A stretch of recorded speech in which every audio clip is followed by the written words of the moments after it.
coming out tonight. I appreciate everybody attending. I just want to first take the opportunity to thank Joy and Rich for allowing me to moderate this event here tonight. There's a lot going on in the country and in the world, but this is still an evil and an issue that pervades our society. And we're gathered all here tonight because of our mutual interest in wanting to educate ourselves and do something to prevent this evil in our midst. So I'm glad everybody joined tonight. I appreciate everybody joining us. If you could, for everybody that has joined us, I'm going to admit one other person. For everybody that has joined us, if you could please set your settings or your video to mute, just so Rich and Joy are able to present properly without any background noise or any other interference. So if you could just set your camera, your laptop, your phone to mute at this time, that would just greatly be appreciated. So very quickly, for those of you who do not know me, my name is Kevin Patrick Kelly. I've been a resident of Westchester, Pennsylvania for a little over 20 years now. I'm proud to do work in the community surrounding issues such as the opioid crisis, immigration, homelessness, housing, member of the Chester County Peace Movement. I've known Rich and Joy prior to this panel and this forum here tonight, and we are just, I believe, so blessed to have two extraordinary human beings educating us and guiding us and presenting to us the information about this pertinent topic. So with that said, I'm just going to do a brief introduction for Rich and Joy. For those of you who do not know who they are, very quickly, Joy Midori. Joy Midori began working with survivors of sexual and interpersonal violence in 2014 with a local survivor-led creative healing group called Voices. She started her work in anti-human trafficking in the Delaware County area in 2013 with Braveheart. That's BRVHEART, a local volunteer group of Love 146. She now works as their liaison. In 2016, Joy was asked to co-chair Delaware County's Anti-Human Trafficking Coalition, DCAT, that's DCAT, which she now chairs. She has been working directly with local survivors of human trafficking in a long-term residential facility for the Newsday to Stop Trafficking program since 2017. She's recently joined the board of Walk Her Home Foundation, which supports the National Sheltered Alliance for Trafficking, the National Center on Sexual Exploitation, and local restorative homes for survivors. The majority of her work is focused on training, raising awareness, and collaborating with local groups in order to better meet the needs of victims and survivors in our community. She consults on projects and helps connect local resources with one another in order to comprehensively meet the needs of survivors in our community. Joy is a lived experience expert of complex childhood sexual abuse, neglect, and poverty. She is a survivor leader in healing from and preventing sexual violence.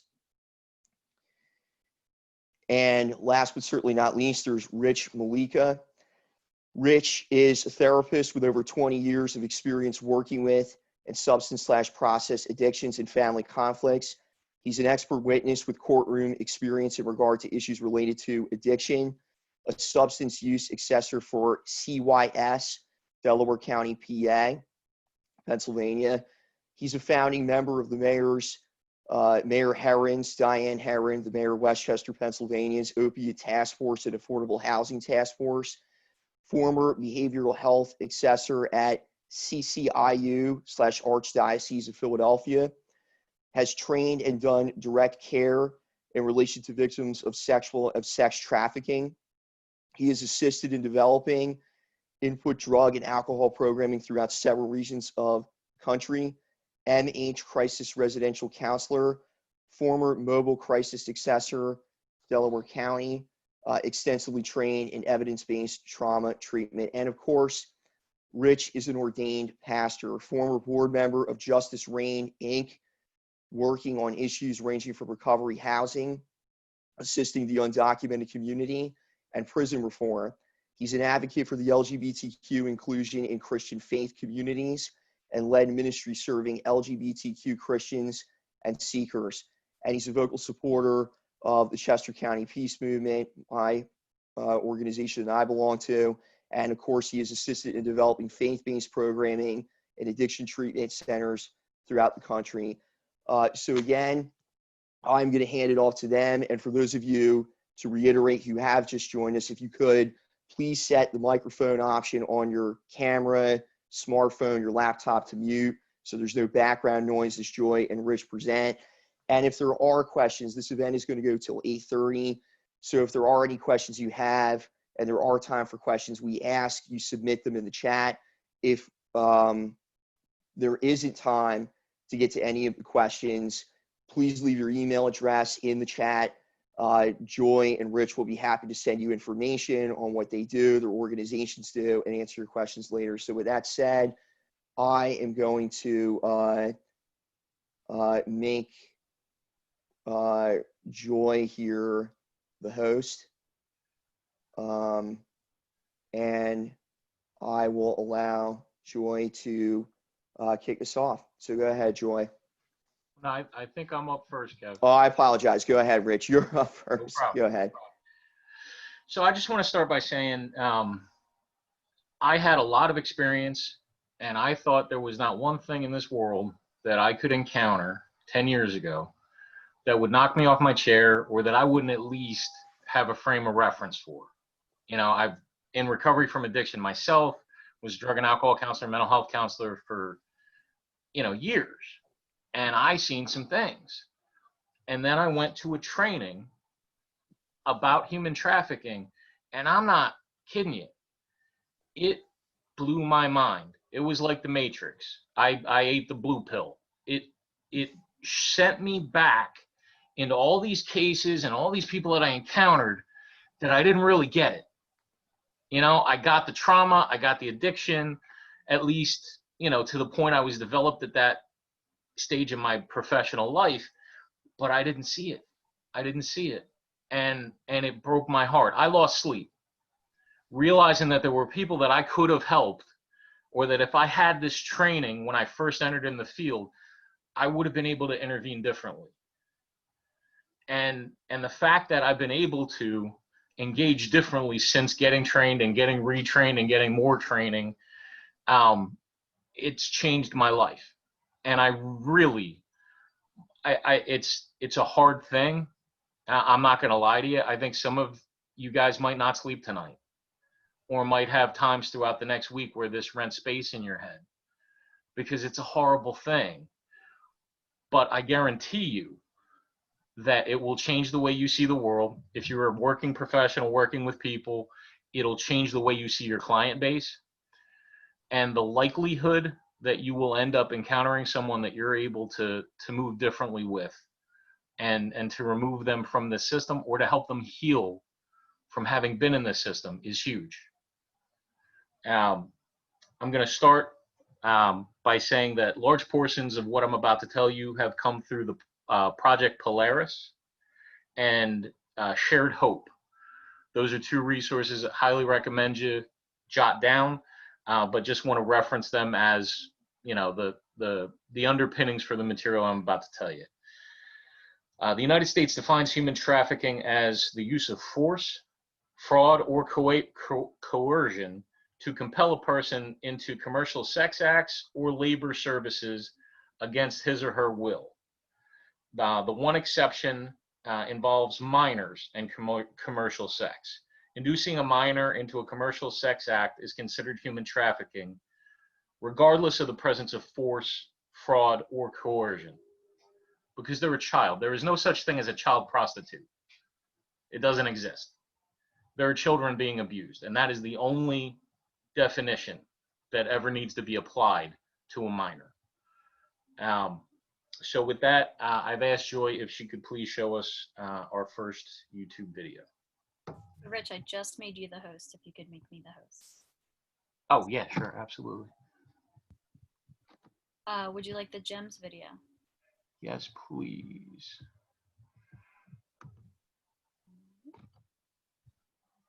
There you go. Yeah, and just for everybody, I'm very encouraged that you're here. And like Rich said, like some of you might have a hard time sleeping tonight. I wanted to give you a couple things that you can try throughout this presentation to keep yourself present. We're gonna all have stress responses to violent information. Putting your hand on your heart is a way to soothe your sympathetic nervous system and your parasympathetic nervous system, whatever's being triggered. Also, like if you have jewelry, if you have a drink that has a lot of scent or flavor, like that's something that I would suggest keeping nearby, because as you take sips of that, your body and your brain kind of return to the present. And it's a good way to counter those stress responses so that you can retain the information that you receive. So with that, I will share my screen.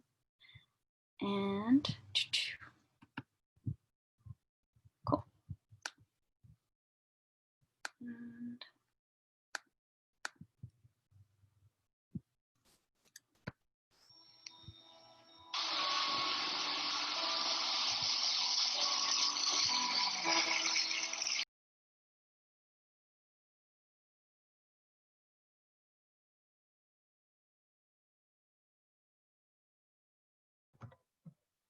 I'm not getting any video over here, Joy. Any audio, rather. what's that? You're not getting any audio? Right. Oh, okay, here, I'll start it over. I'm sorry, I think I muted myself so I wouldn't talk. That does make sense. Okay, we'll start over. Sorry.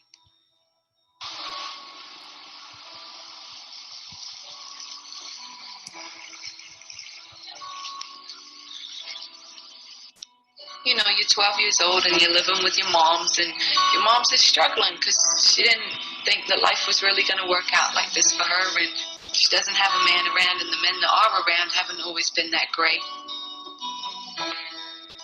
Sexual abuse is becoming kind of normal for you, and you think that other people don't have secrets that are as bad as you, and maybe you've tried to talk to somebody at school and they haven't really heard you, or maybe they just haven't had time to listen to you.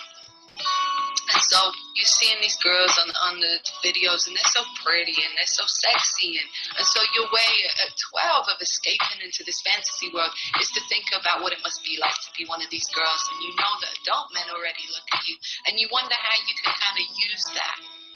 I was just a child, so that's how I was supposed to live, like a child, like an adult.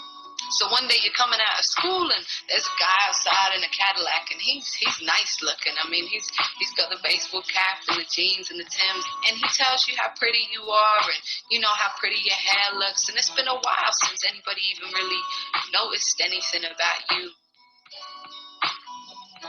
And for the first time, you feel like somebody's really interested in you, because now all of a sudden he's asking you about your dreams and your hopes and where your father's at, and he says that he can be a daddy to you. The people that I shouldn't have depended on, I was depending on for support.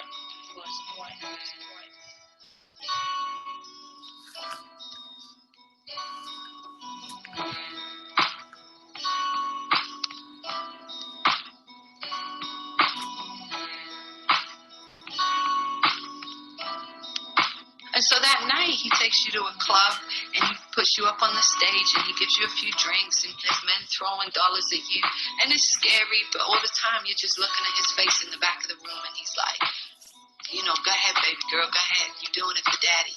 And you're feeling proud because nobody's ever said that to you. And so then that night, he tells you that there's more stuff that you've got to do. And he takes you into a room, and there's a man there, and he tells you to strip, and you think this is something you'll never do. And yet, there's a part of you that already knew how to do this, because that's what your stepfather's been doing to you all these years before. Until you turn that trick, and it's like a part of you has died inside. And so you come out of the club that night, and you get in the car, and you know he's pumping 50 Cent, and he takes you to McDonald's, and he tells you, you did a good job tonight, sweetie, and he's stuffing his pockets with the $1,000 that he made. And right now, you're happy. The people that I shouldn't have depended on, I was depending on for support.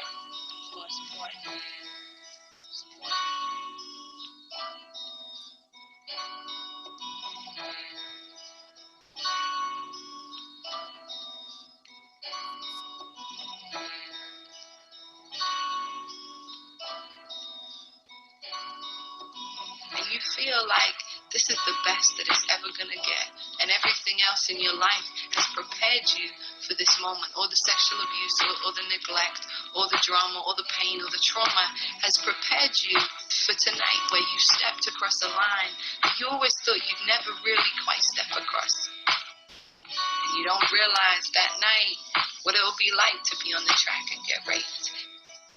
And you don't realize that daddy isn't really going to protect you. You don't realize what it's like to have a gun held to your head that night. You don't realize what it's going to be like when you catch your first STD. You don't realize what it's going to be like when you first come home and daddy beats you for the first time because you didn't make enough money. You don't know what it's going to be like to have cops offer to trade sex with you in exchange for not being arrested. And then sometimes you do that and they'll still lock you up anyway. You don't know what it's like to sit up in jail and know that you just made $1,500 for your pimp last night, but he won't come down and put $200 bail on just to get you out a few days early. You don't know what it's like to walk down the street at 6 o'clock in the morning when you're just getting off work and people are starting their day and they see you and they know what you do and they look at you in a way that you just don't feel like you belong in that world anymore. And you don't know what it's like to feel like you've lost part of yourself along the way and to feel like you'll never leave. And no matter how many times you try to leave, he'll always find you and catch you. But that night, all you care about is the fact you're riding in a Cadillac and you're eating McDonald's, you're listening to 50, and you got this one man who you really think loves you sitting right by your side.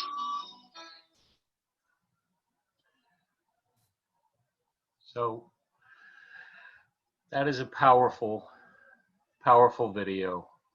And there are a few things that I just want to pull out from it.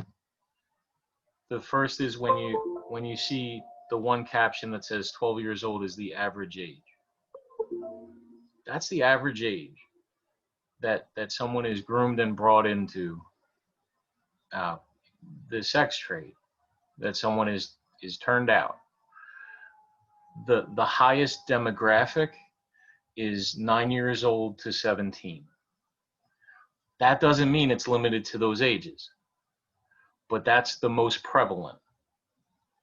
And one of the things that I want to talk about, every child, every young adult, and many adults are all at risk for being brought into a trafficking situation.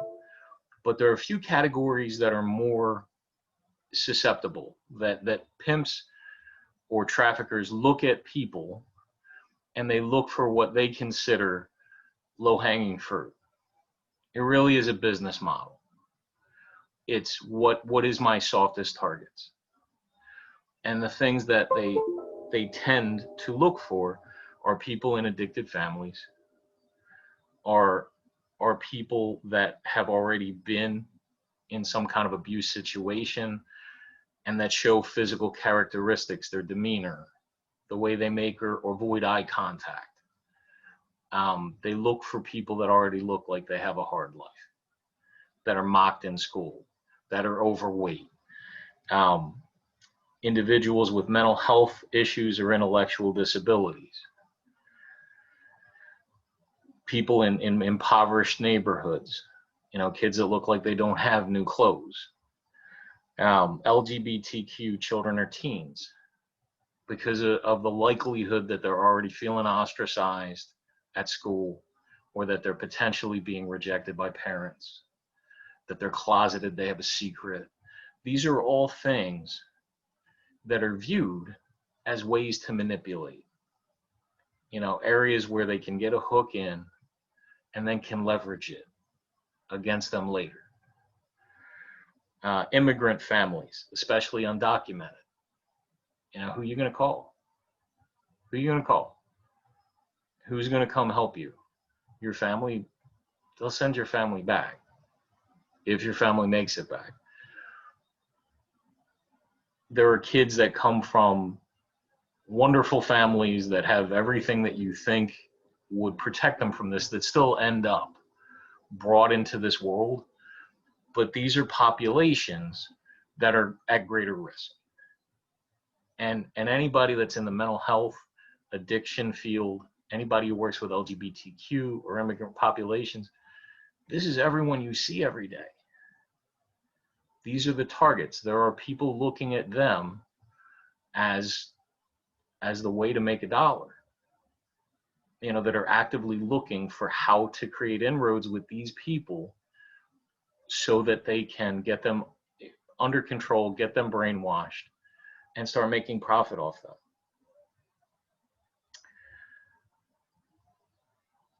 Perpetrators of human trafficking span all races, ethnicities, gender demographics, and are as diverse as the survivors. One of the things that I really wanted to talk about tonight is, if anybody remembers stranger danger, it was this thing that would come into high schools that would talk about how if you avoid strangers, you know, that's the evil. That's the thing we need to be looking out for, these horrible strangers. Well, then our kids will be safe. So if you see a stranger, run, tell somebody you know.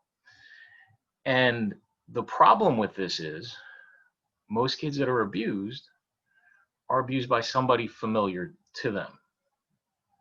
You know, a family member, a neighbor, mom's boyfriend. The same thing goes with the traffickers.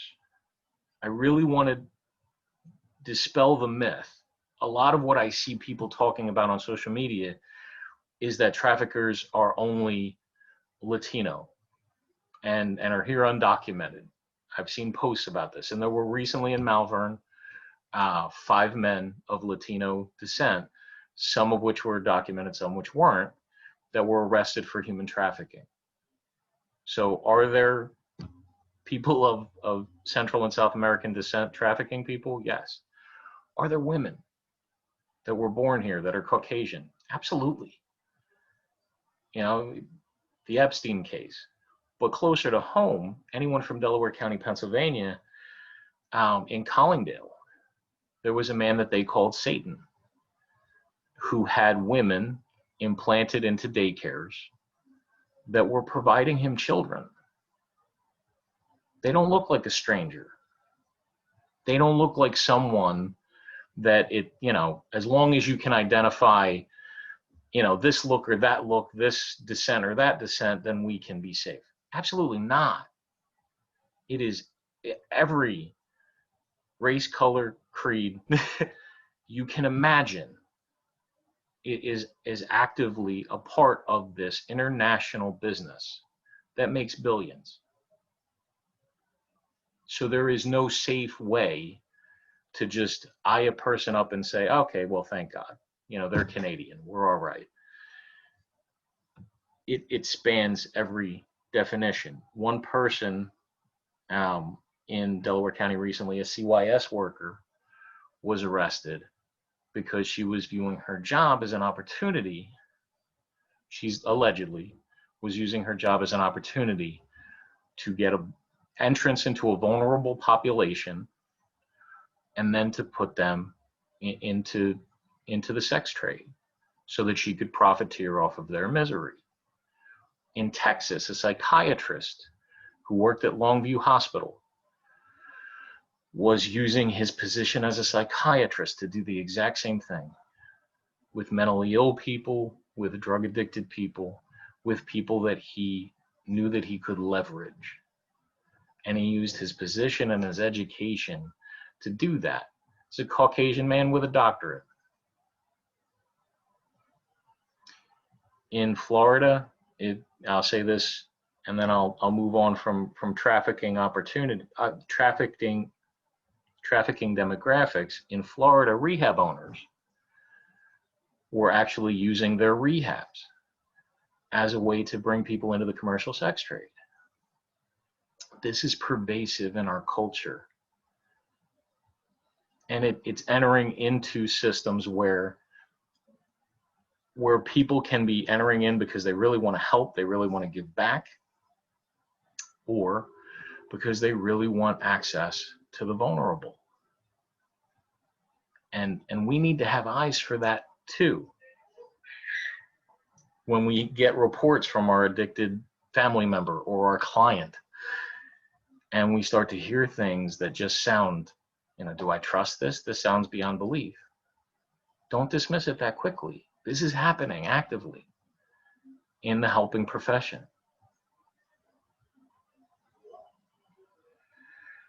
My next topic is the control. Because if you've ever worked with anyone in an addiction, one thing that you'll hear people say often is, why do you go back? Why do you go back to the drug? And that infuriates anyone who's in recovery or that's in an active addiction, because there's an experiential understanding of why you go back. And the question itself is a bit offensive because it misses entirely the point. The same is true of why somebody returns to a trafficker for very different reasons, but I want to explain some of those reasons. There are situations where physical abuse, emotional abuse, threats, isolation from family are all a part of getting a person to the place where the pimp or the trafficker is the only person that has any connection to the victim. And I don't use the word victim here loosely. This is a person that has been placed into a systemic breakdown of their life supports, of their self-esteem. They've been broken to fit into this model. And anything that comes in the way of that has been dismantled, has been destroyed. It's the opposite, if you're a social worker, any of you, it's the opposite of a strengths-based perspective. It's looking at strengths to destroy them so that this person becomes entirely dependent upon you. That is the pimp process. Imagine trying to leave that at that point when you've been broken down that way. There are other things that can be used. Videos. Your family's going to know what you do if you leave. What, you think they're going to want you back then? This is horrible, but these are stories that we've heard. Economic abuse. Getting a person to the place where they're entirely dependent, where they have no financial resource. I have to leave a strange city with the clothes on my back and that's it. There have been situations where children have been used as leverage. You can leave, but they can't. Or loyalty to the family of origin. I know where you live. I know what your family looks like. I know what your little brother looks like. These are real things that people have to contend with. And on the reverse spectrum of that, you heard it in the video, this idea that he really loves me. This sense that they call it and we'll get into some of these terms and definitions later, some pimps, if anybody ever saw the movie Taxi Driver, really try to establish themselves as, you're my one, I'm your one. How are you going to be disloyal to me after all I've done for you? And in the place of having no other resources, in the place of having endured that much pain and suffering, that feels real. It feels like you're the only shot I have.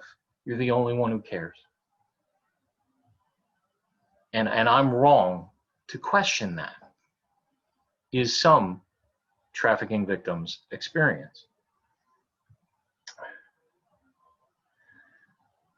One second here.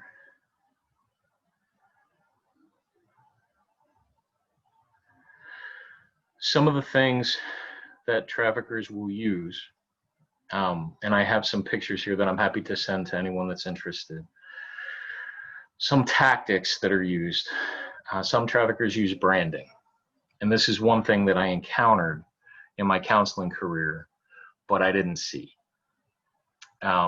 Pimps will tattoo, some pimps will tattoo with with like their logo.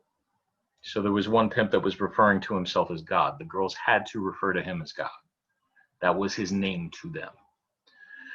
And they would get God's princess, God's soldier tattooed on them. I remember meeting a girl I was working with. And I'm a pastor, if you remember what Kevin said earlier. And she had God's something tattooed on her. And I remember saying to her, like, oh, you know, what's that about? You know? And she looked at me with the most bizarre look. And if you know anyone who has tattoos, they love talking about them. You know, it's an easy way to get somebody to tell you about themselves. This girl looked at me like I asked her the codes to the nuclear bombs. She gave me nothing. And later on, after I'd been trained, and they showed some of the local PA pimps and their brandings, that came back to me like a flood. And I just thought, I asked her a question that in her mind, you know, you're asking me about my deepest secret that I can't tell you. You know, if I answer this wrong, I could get harmed. I would have seen that now, but I didn't see that then. And she walked out of my office without any benefit from having been there. Branding is as different as the pimp. So it changes region to region, pimp to pimp, but it's something to look for. Another control that pimps use, another thing that pimps use are rigid rules and social controls. Some pimps will make girls write whole notebooks full of rules that they have to follow. A few of them, I'm just going to go through a few terms. Automatic is a term that means this is what you automatically do whether I'm here or not. And the girl will know, or the boy will know, this is what I have to do. And if I get caught not doing it, there's a price. Bottom.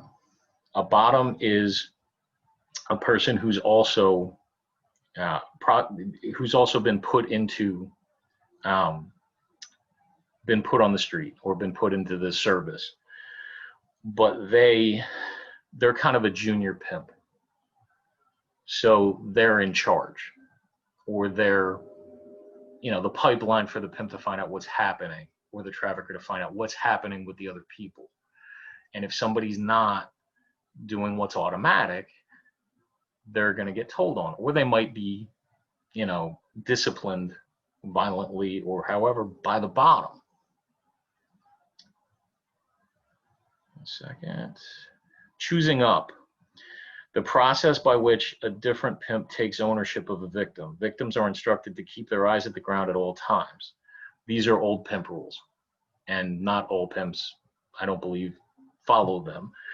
But according to the traditional pimp rules, if you just look around, you can be severely punished for that, because that's a way somebody could be trying to look at another pimp or look at somebody else to get away from the pimp who has ownership of them. Choosing up is literally you can be traded like cattle. You know, you're my possession, but I decided to sell you to somebody else as their possession. Because you belong to me, now you belong to them. Circuit is a series of cities among which people are prostituted and moved. And what I want to draw out by the last, by choosing up and by the circuit, imagine how dehumanizing it is to get traded, to be given to someone else you don't know, who now has full dominance and control over your life. The circuit, imagine being a 12-year-old kid who now is in Memphis, Tennessee, and who tomorrow is going to be in Kensington. How scary is that? You know, I remember being a kid that age and being out when the streetlights went off, and I got scared. This kid is being moved around and disoriented into areas they've never been to. What are they going to do? And one thing I want to want to touch on in that, the idea that everybody is kidnapped is not accurate. Some kids will be moved along the circuit or even brought into local prostituting situations while they're still at home. So, you have situations where parents are doing this or where relatives are doing this. Joy's going to talk on some other situations. But if it is a pimp or a trafficker outside of the person's main support people, they can say to them, you're going to run away this weekend, or you're going to come home late Friday, and we're going to take you to the Comic-Con, or we're going to take you to the Super Bowl, or we're going to take you to Penn State game, and you're going to work it. And then you're going to go home, and your parents are going to be mad at you, but that's whatever. And then, be at such and such bus station at 4 o'clock. One of the things that I was first taught to look for was a series of runaways. Somebody's run away 4 times or had just this spotty relationship with coming home. If that's a pervasive problem, 4 or more runaways is what they used to say, then assess for trafficking. That might be what's happening. Even though everybody's looking at it as this kid is just stubborn, obstinate, difficult to deal with, this kid might be doing that because they're afraid they're going to get killed, or they're afraid their parents are going to get retaliated against if they don't show up on time and do whatever they are told to do. We need to learn to assess for that.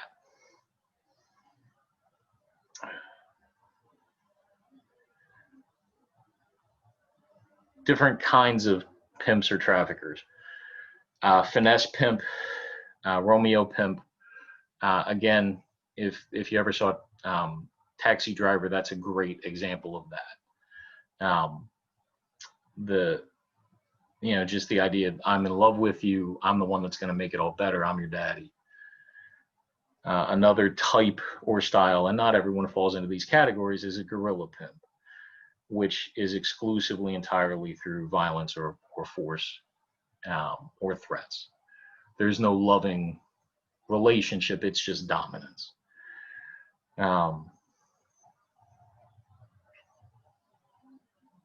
Quota.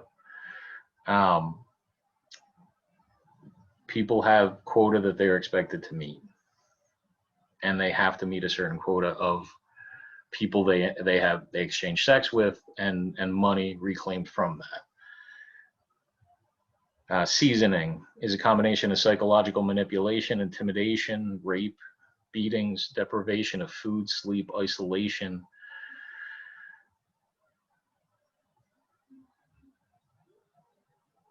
So these are some of the things that go into the overall culture that makes it hard for these people to leave.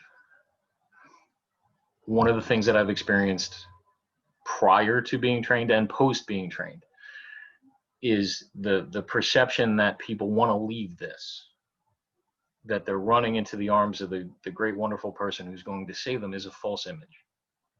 That is not what this looks like.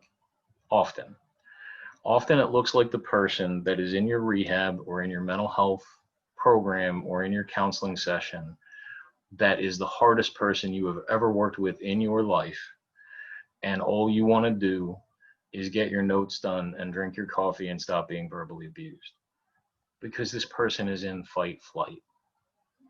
This person is scared to death that they're going to do the wrong thing, and this person, now that they're sober or potentially getting sober, is feeling all the collective trauma that they've felt for however many years. I'm not saying this is stereotype. This is every client you'll ever encounter that's gone through human trafficking, but quite a few will just be very resistant and very hard to work with, but for every good reason. We would all be responding in ways that were frustrating, that were challenging. It's amazing if we're able to engage with somebody to get them to the point where their trauma arousal is going down, and to get to the point where they're questioning, when they're in contemplation. For those of you who know pre-contemplation, contemplation, are contemplating leaving, that's a miracle. That's an absolute miracle. So changing our view of how a person will respond when they're coming out of a trafficking situation is huge. You know, I've been in plenty of situations where someone acts that way and automatically the facility or the counselors or whoever demonizes the client and says, well, they don't really want it. And that's an abdication of conscience. That's unethical. And with this particular population of people, it can't be our response. It can't. We have to, 12-step meetings used to say, we'll love you till you love yourself. We have to stand in the fury of their reactivity and use any professional training or means that we have to get them to a safe place. That's our job. And we can all learn new tools and new tricks for how to do that well. But we have to beat it out of ourselves and out of our programs. The idea that, well, that person doesn't want it, so, you know, just let them go. I'll encourage them to go. I've seen that happen. A few myths. Joy, did you have something to say? Yeah, just a housekeeping thing. Can you make me the host real quick? We had a couple of people get kicked out. Oh, sure. Thank you. Apologize for that.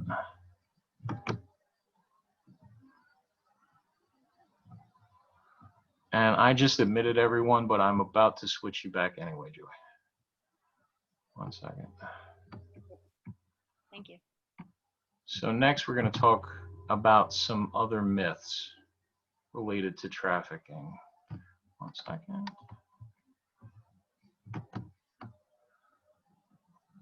Here we go. And Joy, you are the host again. One myth is that it always involves violence. Sometimes it involves violence. It always involves some threat of force at some point, or some tricking, or some defrauding or manipulating. But it doesn't necessarily mean the person's even been harmed physically through violence at all. And again, when we're talking about children, you know, just the idea of displacing somebody. One person that I worked with was taken to New York. They were born and raised in Ridley, Pennsylvania. The idea of being let alone in Manhattan scared them to death. They were not physically beaten, but they were scared into prostituting because they were completely in their own minds at the disposal of this person. That was the only way they could get home. Second myth, human trafficking always involves sex. There is also labor trafficking, which isn't a focal point of this, but there was a story in Upper Darby, Pennsylvania, where a 12-year-old girl was in a nail salon all day, every day. People walking by them all day, every day. And no one stopped to think, why is this 12-year-old Asian girl not in school? You know, those are some of the things that in doing trainings like this, look for that. You know, look for labor trafficking. Look at the places where you see children working or hanging out a lot. Oftentimes it is both labor trafficking and sexual trafficking. They work in the nail salon during the day, and then they work at the massage parlor at night.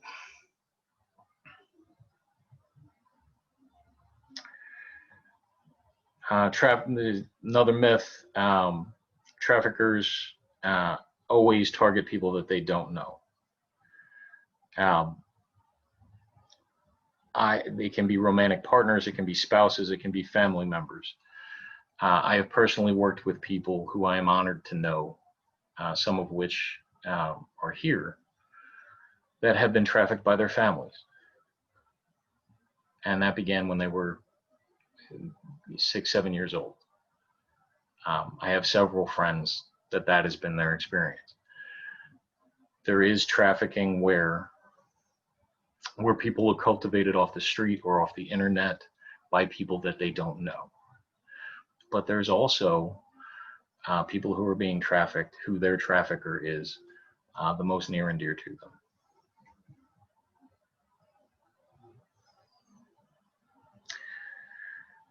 Another myth, and this was a big one for me, when people talk to me about human trafficking, I assumed it was people from Asian countries or South American countries. And that is absolutely, horrifically not the case. Children born and raised in the US, as well as children that are documented and here legally, are trafficked in the US every day. And it's in our neighborhoods. This isn't, will this come to where I live? This is where you are. Another myth, only women and girls can be victims and survivors of sex trafficking. Men, as well as any member, LGBTQ as a group, are more at risk for this. They're targeted because of the fact that often they're experiencing some kind of conflict at home or at school, or isolation from supports. Or closeted, people that are engaging in closeted internet behavior are at greater likelihood for a trafficker to spot them because they know they can leverage that. They can leverage that shame. Myth, human trafficking only happens in illegal or underground industries. There are several. Charlie's Dreams, Delilah's Den. There are several gentlemen's clubs, strip clubs that I've worked with, girls that started working there when they were 14, 15 years old. And obviously not by their own volition. This is in professional places.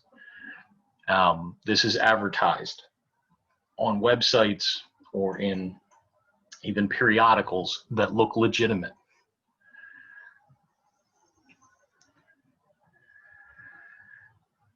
We covered this myth already. Human trafficking involves moving, transporting, or traveling a person across state lines. Sometimes a person is kept in their own home.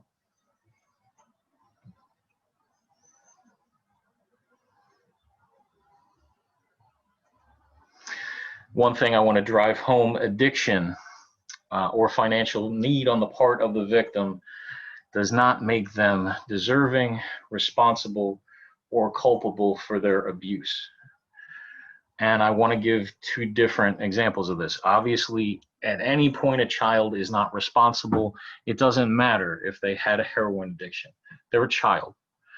The stigma around addiction and the stigma around mental illness, and honestly, the stigma around poverty, makes us blame the victims here. I've seen that in our culture. Well, if they weren't doing what they were doing, they're a child. But adults, there's one woman I worked with who had been abused as a child, got into an addiction, and then as a 21-year-old started to pay for her addiction via sex. And at one day was told, now obviously this is already a victim. This is a traumatized person who is doing what they know how to survive. But at one point in her involvement in an escort service was told, you no longer have a choice. You are property. We can't blame victims here, and we need to remove the stigma and the shame from this and look at it as what it is. It's slavery, pure and simple.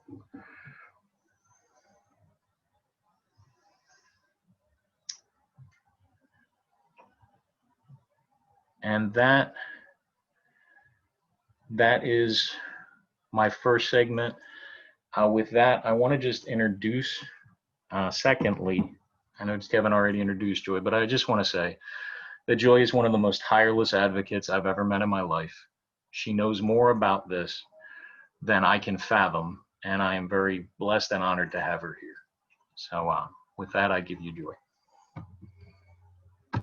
You guys are sweet.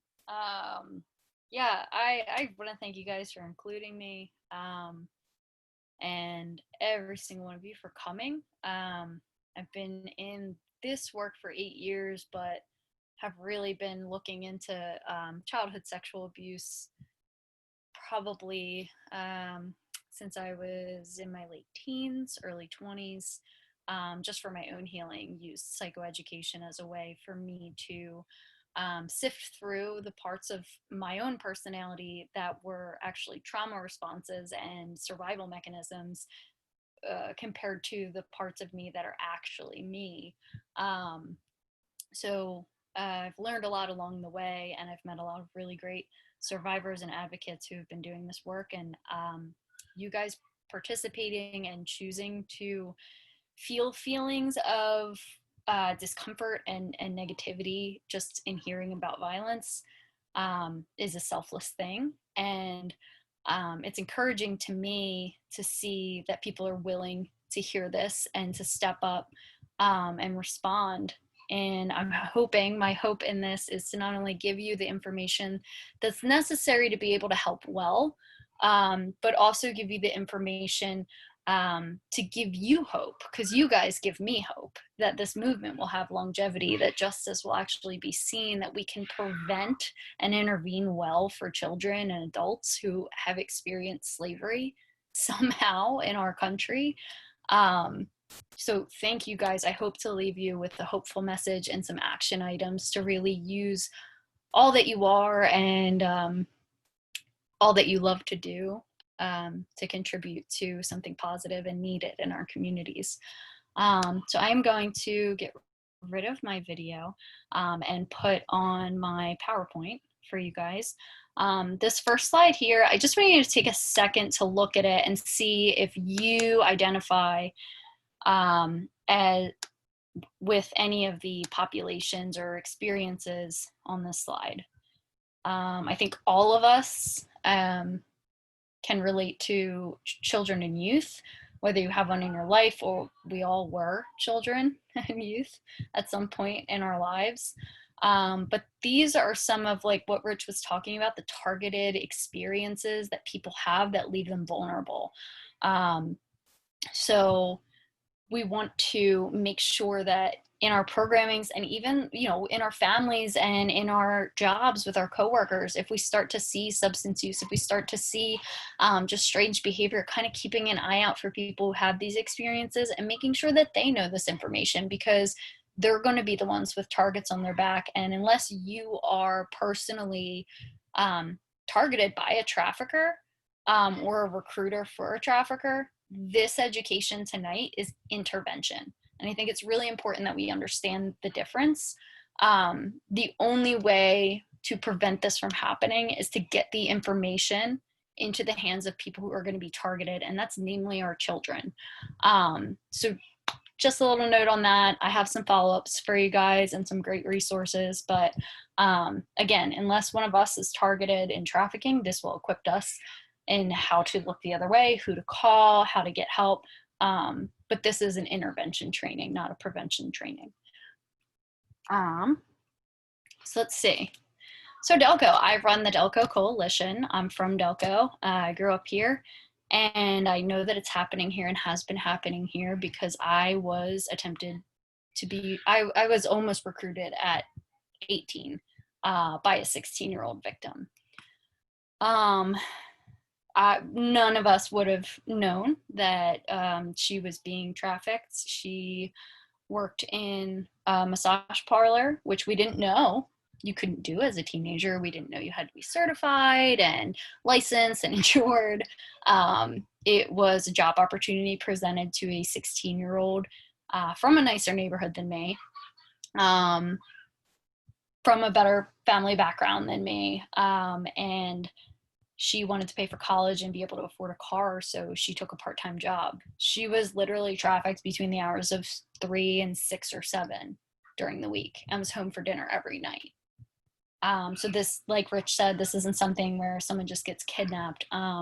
the only reason I have every single vulnerability that a trafficker would have been looking for at 18, or any age after 3 that I know of,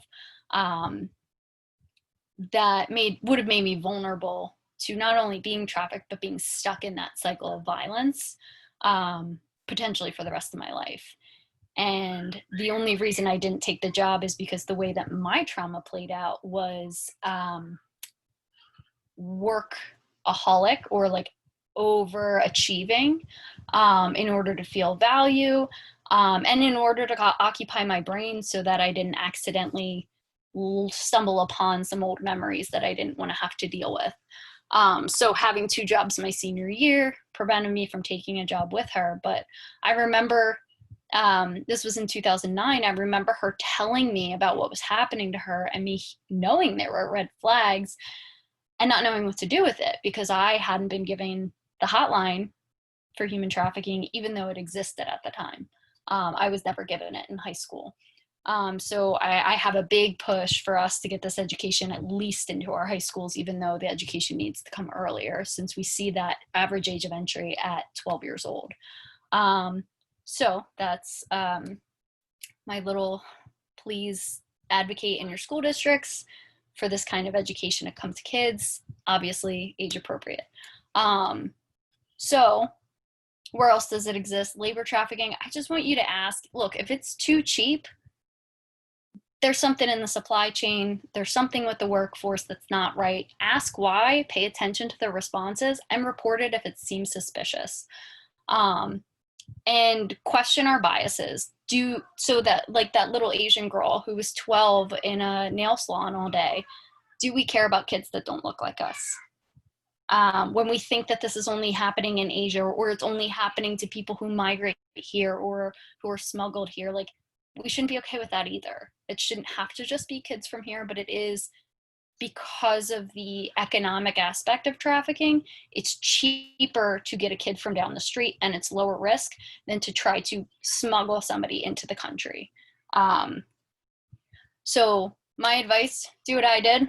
Start where you are, do what you love, and use what you have.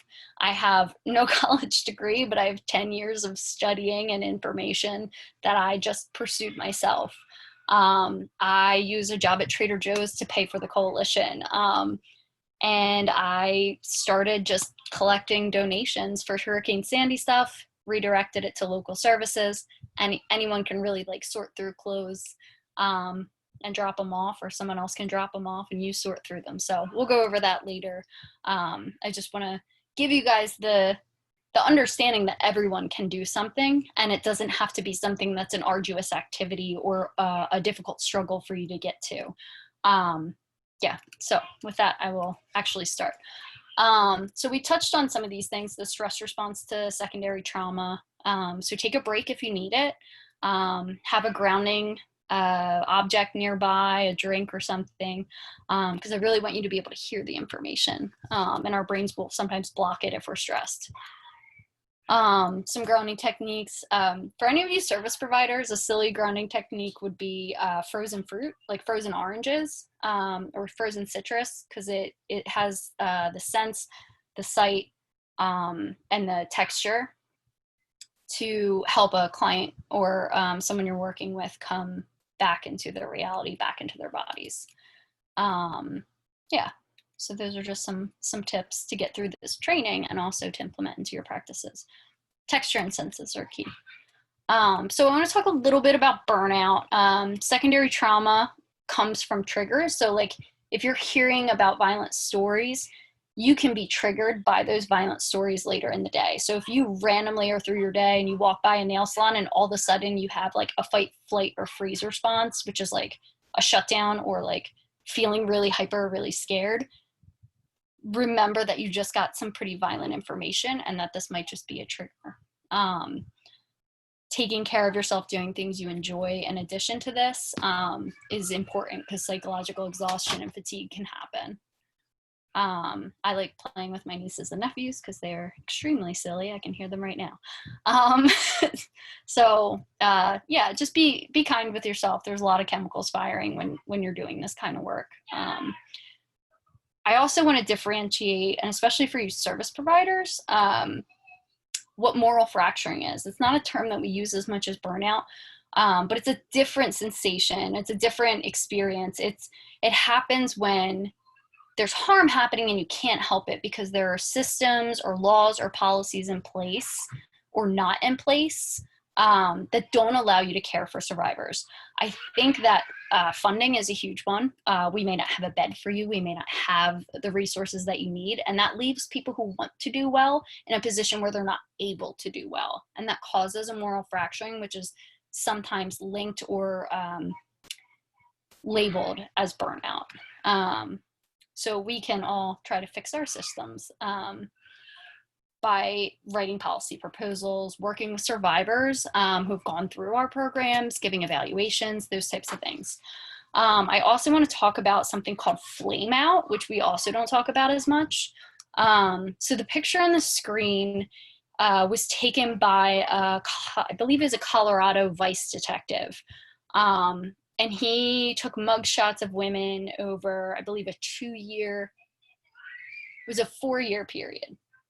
Mugshots of women arrested for prostitution or drug-related petty theft, those types of charges that go with trafficking and prostitution. Now, why do I say flame out? Flame out is when you decide to get involved in something that you're actually not equipped to get involved with. Whether it be the ability to hear traumatic stories without being triggered yourself and then relapsing in your own recovery. Or for this guy, he was not equipped. He had a vulnerability of sexual exploitation of women, where he started working with these women and working in advocacy and then got arrested for paying to sexually exploit a victim. So don't get involved beyond what you can manage or maintain safely and healthily for you and for the people you're serving. This is, if you think it's not happening here, think of 5 men that you know. And sorry, we got some folks not muted. Yeah, think of 5 men that you know. Statistically, 1 out of 5 men have admitted to buying sex. US men from the US. That's 32 million men. And that's just what's reported. All of my research, I will send the studies if you're a nerd like me and you like reading them. So I just think bringing that home is like, if you're in a room with 20 guys, how many of them have contributed to the sexual exploitation of people? So this is in our homes, it's in our communities, it's everywhere because it's 1 out of 5.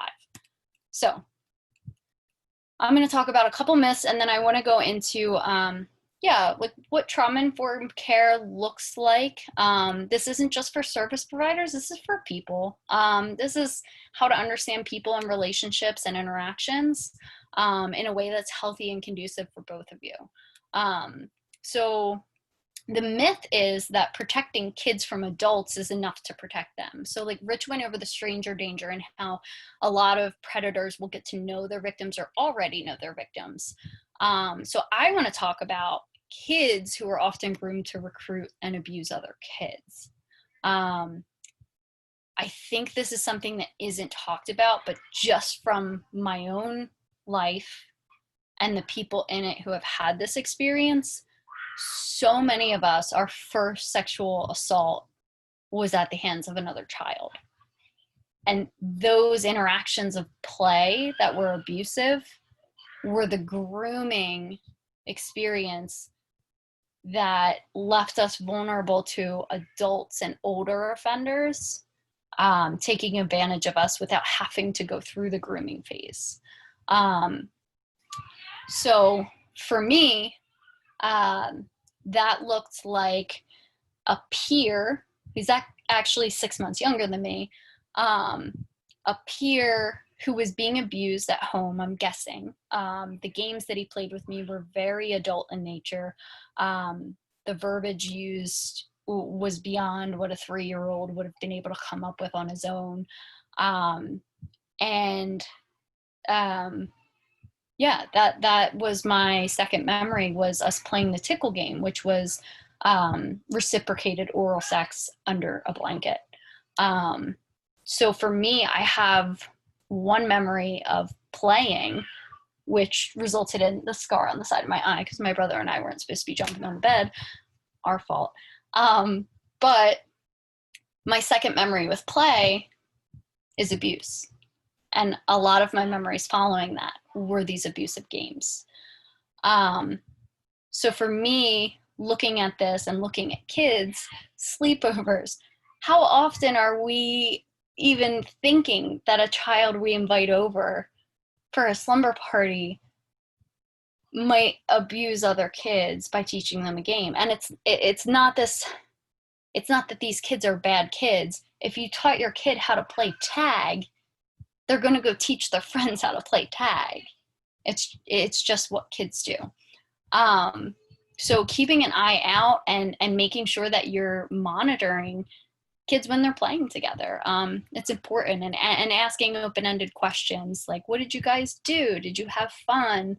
What did you enjoy? What didn't you enjoy? Those types of things. So kids can really tell you what's happening when they are going over other people's houses or even having friends over. So I want you guys to read a couple of these quotes, and I'm going to tell you who said them.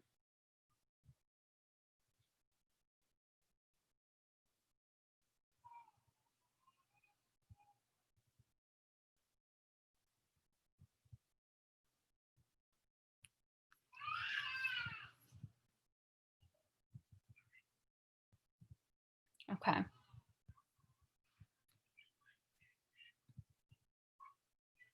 Sorry, there's a bunch on the chat.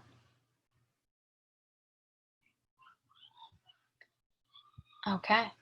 Oh, okay. So I hear, you guys can hear the kids in the background. I'm going to go ask them to be quiet for a second while you guys read this.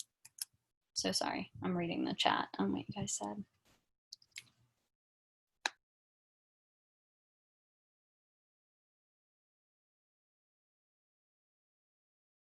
I'm going to wait till I get to the next slide. So all of these quotes who are talking about recruiting and trafficking and sexually exploiting children, these are all quotes from pimps who were trafficked as kids. So now these kids who were trafficked are trafficking other kids. This is the breakdown of the study with these traffickers. I believe it's called From Exploited to Exploiter, or From Victim to Victimizer. And I want you guys to take note of 68% of them were sold prior to pimping. Just from reading this study, I think that number might be higher because it seems like there was a lack of psychoeducation in the study of them understanding commercial sexual exploitation. One of the young ladies who was trafficked by her mother in the study is quoted as pimping herself out at the age of 9. Even though she was on the streets by herself, she was placed there by her mom, but to her, she sold herself. So that type of psychoeducation is missing. 56% of the men experience trafficking. This is a bias of mine that I have to keep in check every time I see an article about somebody being arrested for trafficking. If a woman's arrested for trafficking, look, it's right there. 100% of the time, I think she may have been a victim at some point. And this is the new form her trafficking is taking, is her doing the work of the trafficker, so the trafficker isn't at risk. 56% of men. I definitely don't think that half of the men that I see arrested might be victims, let alone 56% of them. So we just need to keep these things in mind as we're going through. Sorry, okay.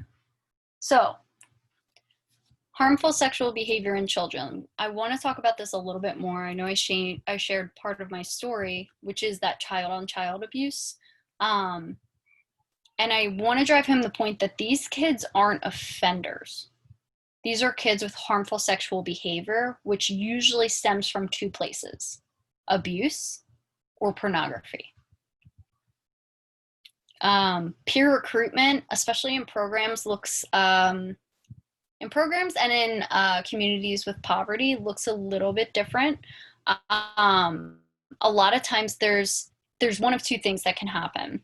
Either, say, the victim who's currently being trafficked, she goes to school with new shoes, new handbag, new jacket. And she's in a lower income community. She comes from foster care. She never used to have these things. So her friend notices that she has these things and asks how she can make some money to get things too.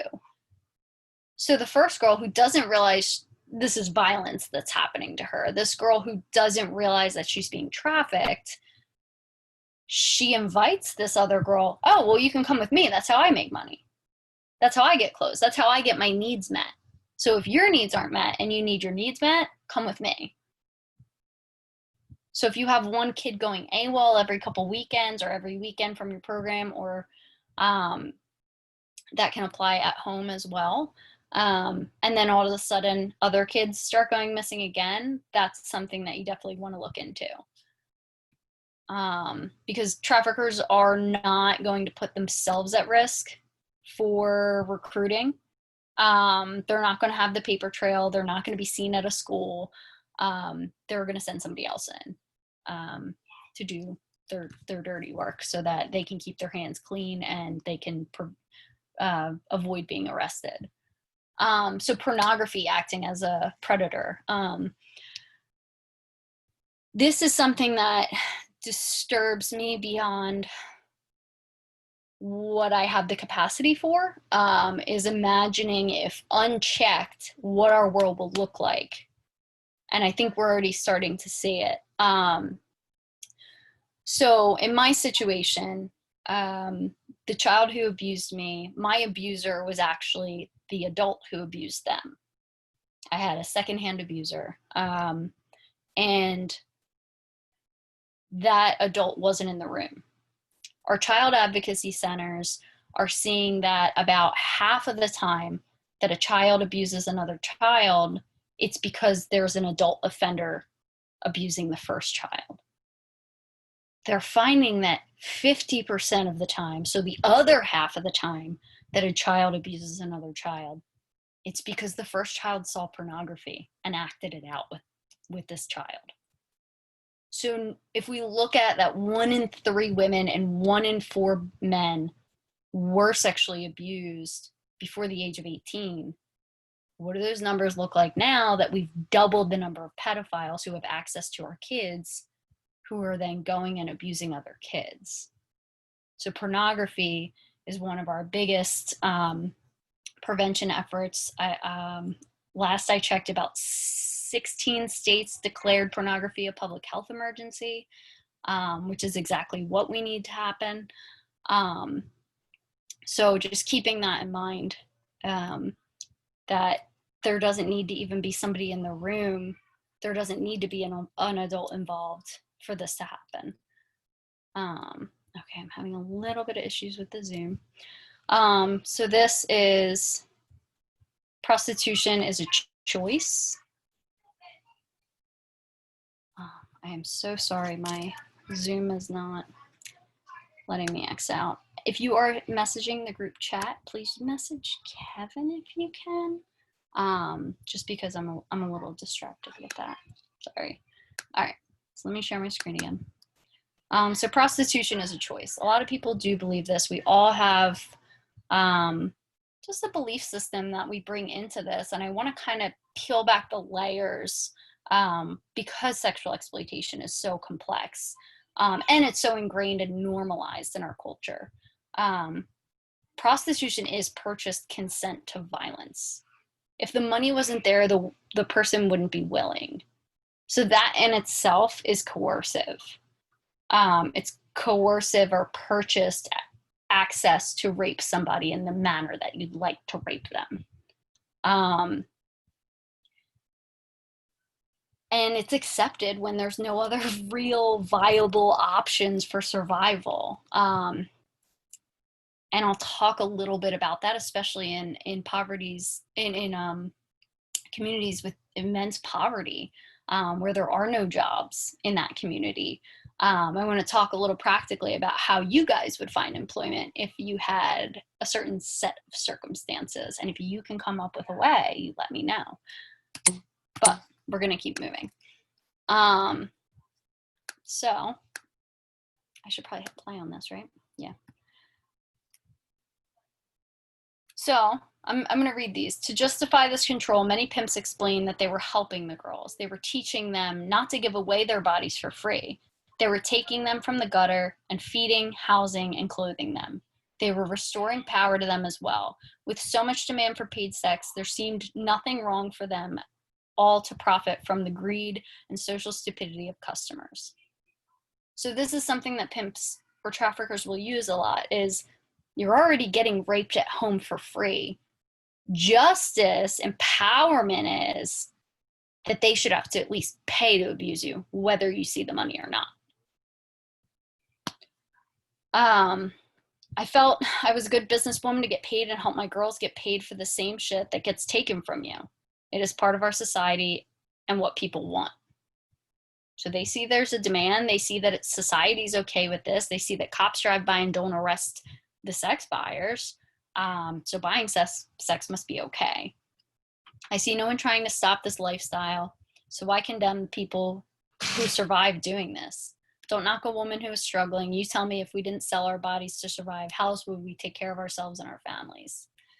And I think that is the community's job.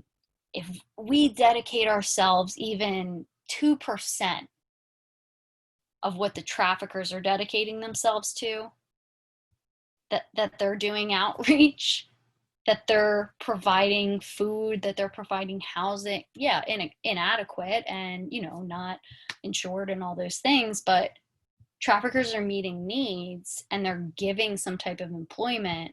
Are we as a community contributing even a portion of the time to this? And I think that we need to, because those vulnerabilities are the things the traffickers prey on that allow this to exist.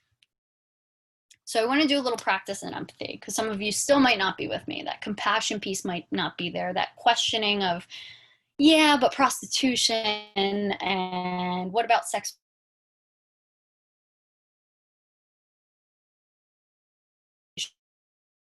So I'm just going to ask you something. I want each of you to picture someone who you love or have loved romantically, like a positive sexual relationship that you have or have had. And I want you to picture having sex with this person 15 to 20 times a day, every day, for years.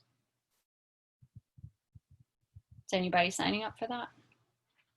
Does that sound physically or psychologically enjoyable to you? Now, that's with someone who you love and respect and are attracted to. There might be adoration there. There's a history of relationship and friendship. And now picture if you had to have sex with strangers who viewed violent content that they said is too violent and degrading for me to do with my significant other, so I'm going to go purchase this person's consent and do it with them. 15 to 20 times a day, every day, for years. Now you tell me with a straight face that anyone would choose this. It's just not realistic. Sometimes we just have to ask that practical question to get to the heart of things, to peel back what we've been taught about certain things. Like, this is not the first choice for anyone, though it's the only choice for many. For now, until we as a community rally and change that. So Real quick, Joy, there are a Yeah. few people that that need to get entrance back in. okay. If you could either switch to Kevin or just click to reinstate them. Yes. All right, let me stop sharing real quick.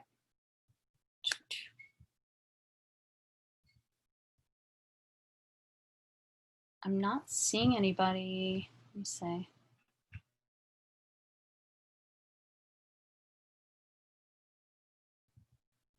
Yeah, I'm not seeing anybody and oh, two waiting. Okay, I see. Admit. Okay. Sorry about that, guys. All right.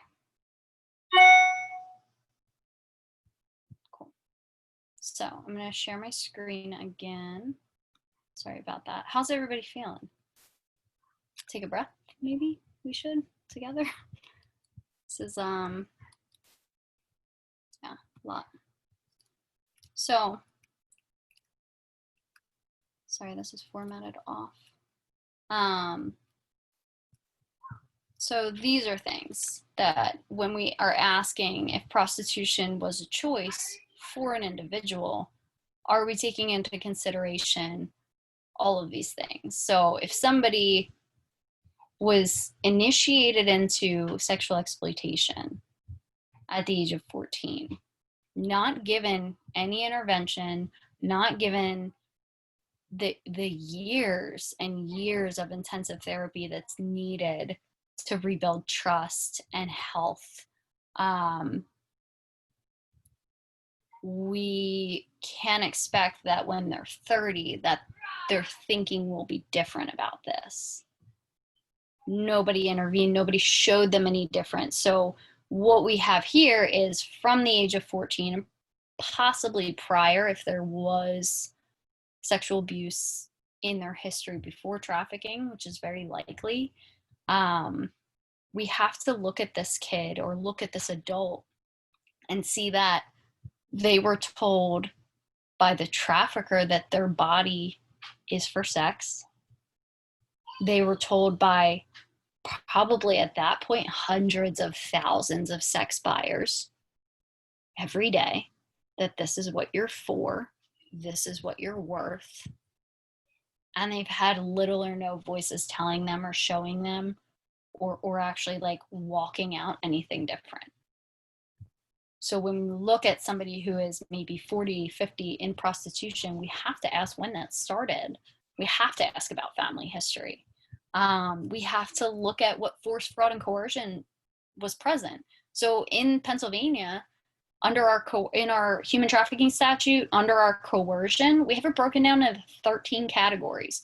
One of those is access to a controlled substance. So someone's controlling your access to a controlled substance based on whether or not you sleep with enough people to meet your quota.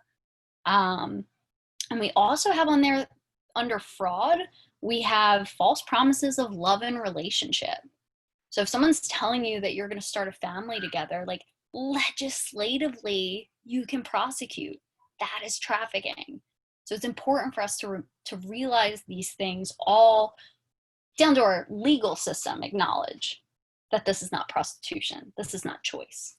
And survival sex, the law says that anything of value that is exchanged for a sex act, that's food, that's money for food and diapers, that's a house, that's protection on the street for you and your kid. Like, these are all elements of trafficking, and we need to acknowledge that, even when it looks like choice.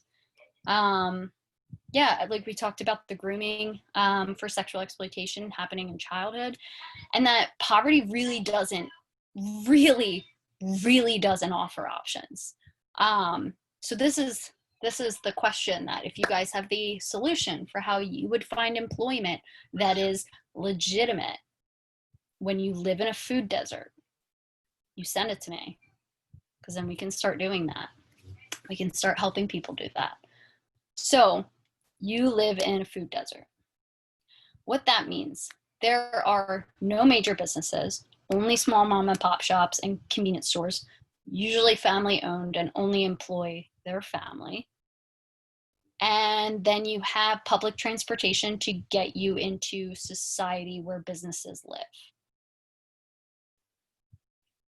How do you A, go online and apply for jobs when you do not have the internet? B, get to a job interview or go to a location to apply for a job when you don't have money for transportation? When you live in deep poverty, when you live in a food desert, when you live in this type of community, the reason everyone is committing criminal acts is because it is the only option. Because stores won't go there. Businesses won't build there. We won't live there. And that's the outcome. That's why you see gangs sprouting up. They're just trying to survive. They're just trying to figure out how to feed themselves and their family. And I think that that's on us to help out, those of us who can, and I think we all can contribute something. So just a little bit of empathy, a little bit of understanding of the complexity behind how these situations happen and how people find themselves in these circumstances. So the last myth I'm going to cover is that pornography is not linked with trafficking and is harmless. Pornography is absolutely a part of every single part of trafficking. It's in the grooming, the seasoning, and the ongoing exploitation of a victim, and it's driving the demand. What do I mean by that? It's part of the grooming stage. A child is usually shown pornography, and then that pornography is acted out with them as a way to show them how to turn a trick. So it's the education that traffickers are giving kids. It's also what's used, the more violent content is used in the seasoning phase. Or pornography is made of them while they're being gang raped as a part of the seasoning stage to make sure they never leave or never tell anybody about what's happened.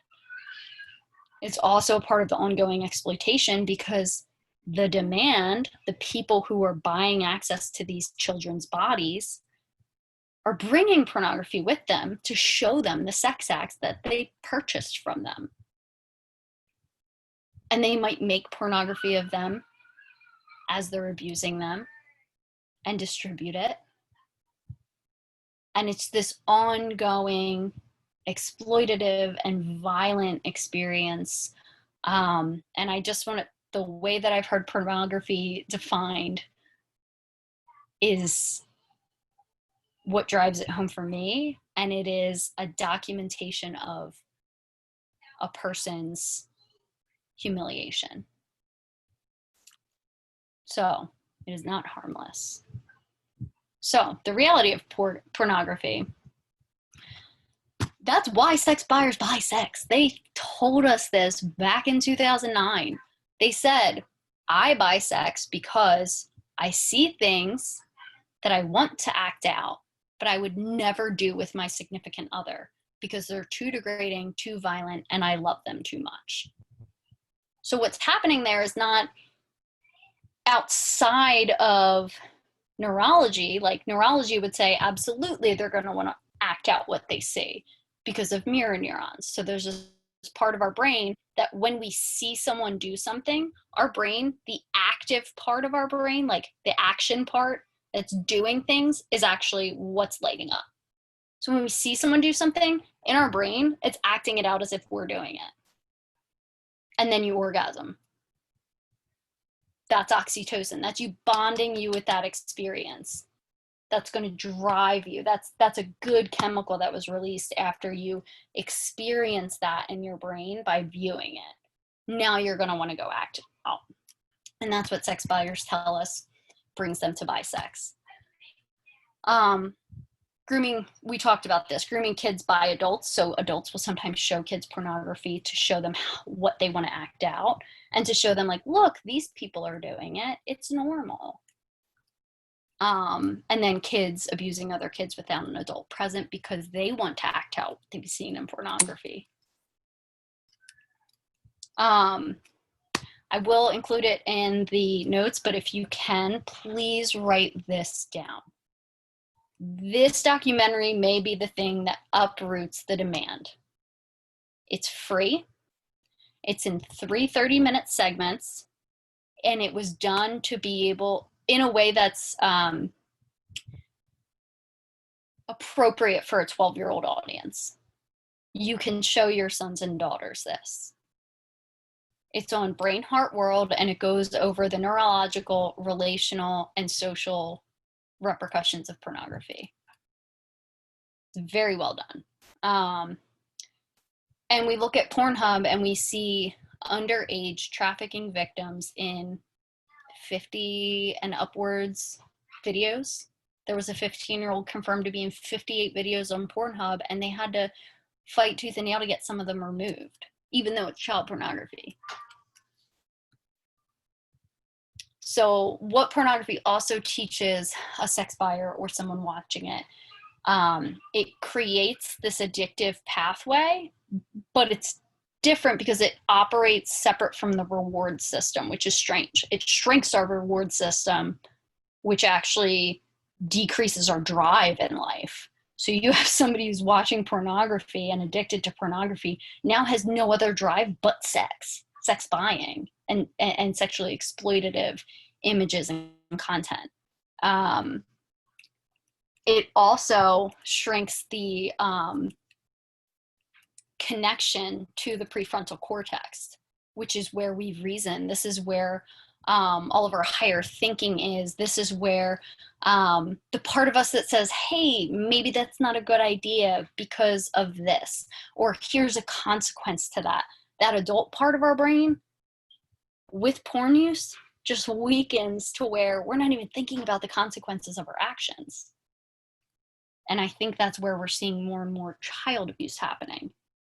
Another reason we're seeing more child abuse is objectification. Objectification teaches us that people are body parts, right? So like, I lust after, or I desire this body part, not this person with this body part. So what does that mean when they see a kid with that same body part, or a teenager with that same body part? They're not going to differentiate because it's not attached to a person. It's an object. Does that make sense? I hope that makes sense. Violent content in pornography, statistically, it is more violence against teens in pornography, or videos that have adult actresses acting as if they are teens. Those are the most violent porns that exist, versus how women are treated in pornography. That's important. This is the porn industry saying violence towards children is our preference. Take a breath if you need it. Some gross stuff. Okay, little break. How about this? Trauma-informed care. Do you know where to go to the bathroom? It's funny because you guys are all at your houses, so like you probably do, right? But like, do you know why you know where to go to the bathroom? Because somebody taught you. That's trauma-informed care. Trauma-informed care is realizing that every single person who knows anything was taught something. They were taught that thing that they do. Behaviors are learned. And for a kid, they're going to mirror what they see. So, perfect example. Okay, so when I work at Trader Joe's, there's the parents who tell their kids to say please and thank you, and then take something and don't say please or thank you. And then there's the parent who doesn't tell their kid to say please and thank you, but their kid says please and thank you. And then the parent takes something and they say please and thank you. Kids are going to do what they see you doing. And that's, again, mirror neurons. It's just how our brain develops versus what you tell them to do. And once they get to a developmental stage where you can tell them to do something and then offer like severe consequences, then they will do as they're told, even if it's not what they see. So that's important to remember, because we all started as kids at some point, and we were affected different ways that landed us in different circles, that landed us in different behavioral patterns. So for a lot of trafficking victims, that childhood memory, that childhood instruction revolved around violence, poverty, and adversity. Trauma-informed care needs to acknowledge that triggers are unique, and we need to know what they are. which it's so important because for some people, I mean, I'm gonna use the example of masks. It's a politicized thing, I understand, but I'm not making a political statement. Someone who has been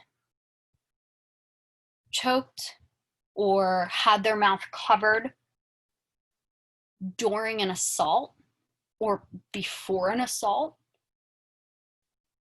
their psyche is going to go into the survival mode by putting a piece of cloth on their mouth, because it's enough of a body sensation to mirror what happened that turned violent. So we want to make sure that as we're sitting down with either our kids, our friends, or our clients, what are the things that make you kind of check out? Or, you know, you're having a good time, then all of a sudden, like, you don't feel emotions for a while, or you like zone out, or you get really angry, or you get really sad. What are those things? And how can we not avoid them, but how can we support you when you're in them? How can we help with grounding exercises? Something that we did at the housing program that I work at, we had a resident who was very, very, very triggered by rain. Every time it rained, she had a really bad experience when it was raining. And all we did was we coordinated with her and had staff in her apartment on rainy days so that if she needed an emergency access, we were right there. We're not going to sit in one resident's apartment all day, every day. The other clients need help too. And, you know, they want access to whatever resources that they need from us, but we make that special accommodation based on triggers. So I want to talk quickly, those of you who don't know about the adverse childhood experience study, I hope that you will look it up. It is fascinating. And it is so insightful for any single person who's experienced anything negative in your life, especially during childhood. So what the ACE study pretty much tells us is that as you had adverse experiences, so abuse, neglect, or dysfunction, as your number of experiences goes up during childhood, you are at like crazy increased risks for any number of physical, social, and psychological issues. This includes COPD. So you could wind up with a severe respiratory disease because of trauma. Heart disease, diabetes, broken bones, substance use, incarceration, either being in a domestic violence relationship as a perpetrator or as a victim. I mean, the numbers are there and they're astounding. So I want to bring that trauma-informed care of like, okay, how do we manage all of the needs that come along with the root need of trauma? It just compounds and becomes more and more complex. So we have to work together to help meet needs. We need a community. This right here is a study it was a juvenile detention facility or juvenile detention program in Florida, and it was before they made it illegal to arrest a child who is in prostitution. So before we acknowledged children as trafficking victims, they were arresting them. So out of like 64,000 kids who were in this criminal justice system in Florida, those are the light gray lines, are the 64,000 kids. 102 of them had an experience of sexual abuse or sexual exploitation. So they had a trafficking experience. Those are the dark gray lines. Each one of these on the bottom is the type of adverse childhood experience that each group had experienced. So as you can see, in all 10 categories, 102 kids had more adversity than 64,000 other kids. Like, they're still topping the charts. We need to acknowledge the healing for all of this when we're working with people. And this is that same study where we're looking at traffickers. So these are actually 68% were trafficking victims and became traffickers, 32% were traffickers. This is pretty much the adverse childhood experience with one thing added, which is living in a neighborhood where there's an institution. But as you can see, look at these percentages. These traffickers have experienced a lot of adversity too. So it goes back to prevention being avoiding and healing from child abuse before adulthood. Some of the extension of the Florida study, we saw 87% were female, non-Hispanic Black were 50%. 13 to 14 was the average age of entry. And then a need of special education. Now that's like twofold. So the need for special education could be somebody has an IEP or a cognitive or physical special need, and a targeter traffics that, or a trafficker targets that. Or it can be there's so much stress and PTSD that it's mirroring a cognitive disability, when really it's just the complex different disorders happening with PTSD that are associated with PTSD, such as ADHD. Memory is impacted by PTSD. You're not going to be able to retain information when you're triggered. So that is something that we can also advocate for our students, for our kids, and for our clients, is they can get IEPs for PTSD. It's a 504 plan. So that's something you can advocate for. And then this, family income of less than $15,000. There's 44% of them. Behavioral signs, like Rich was talking about. A lot of trafficking education talks about, kids are going to be really subdued. They're going to avoid eye contact. They're going to be pretty reserved. And I would say yes, and also no. Some survivors will act that way. Some victims will act that way. And that's the bottom of the screen that you see there. This is pretty much an outline of a normal, healthy nervous system is within that little bracket there. And then if there's a stressful event, you might peak. So if you think of almost getting hit by a car, right? Like our system spikes up and we're like hyper alert, heart's racing, our breath is, deepening, our digestive system shuts down. And if we don't get in a car accident, we start to regulate again. And then we're back in that normal, healthy nervous system. When your whole day is violence, you are not in that healthy nervous system. You're either stuck on fight or you're stuck on freeze. After your trauma, it's the same thing. So you might have somebody who is talking about really, really horrible stuff, and it's monotone and there's no emotion.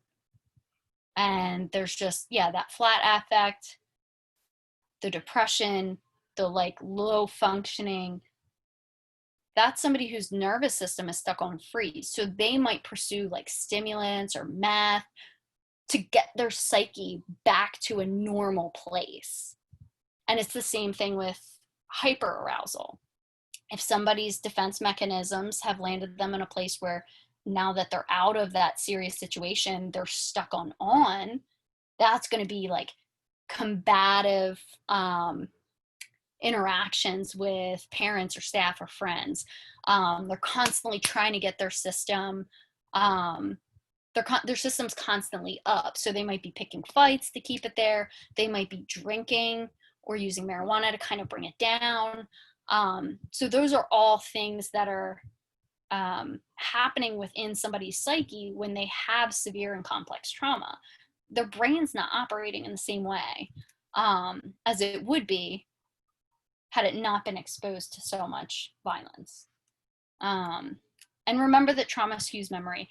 A lot of survivors are called liars, are called manipulative, and a lot of times it's just an issue with memory. There's nothing malicious in it. The brain on trauma, in addition to that, we have to remember that the prefrontal cortex is cut off. So just like we were talking in pornography, and it messes with the executive functioning, being able to reason, being able to think things out, doing that long-term thought, That's all prefrontal cortex. That's all like, hey, I'm not running from a bear right now, so I can plan my mortgage. That's not a survivor who is triggered. That's not a victim who is in violence.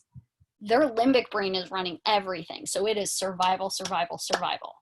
So for us as parents, as friends, as clinicians, we can't expect prefrontal actions from somebody who's triggered. It's an unreal expectation, and it's not fair, and it's not constructive.